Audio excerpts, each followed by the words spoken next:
Қайырлы күн достар, бүгін сіздерге осындай шоколадтарға обертка жасалуының жолын көрсететін боламын. Алдымен бізге әрине оберткамыздың шаблоны қажет, озеро шоколады және птичье молоко деген шоколадтарды пайдаланатын боламын.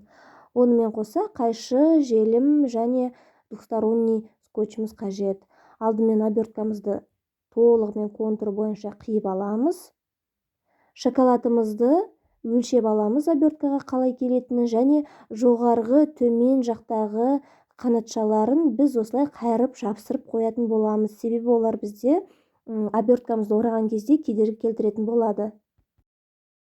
Енді оберткамыздың артына желімімізді жағамыз, яғни жоғарғы және астыңғы тұстарына, сонымен қатар бір жақ жанына жағатын боламыз.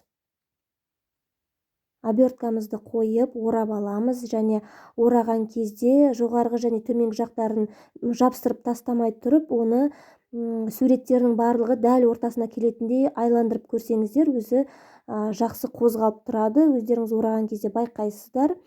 Барлығын келтіріп алғаннан кейін ғана жоғарғы және төмен жақ тұстарын осылай қолымызбен қысып жабамыз, және желімнің толық кепкенін күтеміз. Енді бізде птичье молоко кәмпиттері, ол енді өте оңай.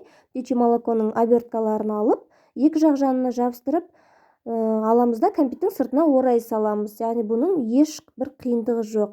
Немесе бұл жерде двухсторонний скотчты да пайдалансаңыз болады, бірақ желіммен өте тез жасалады.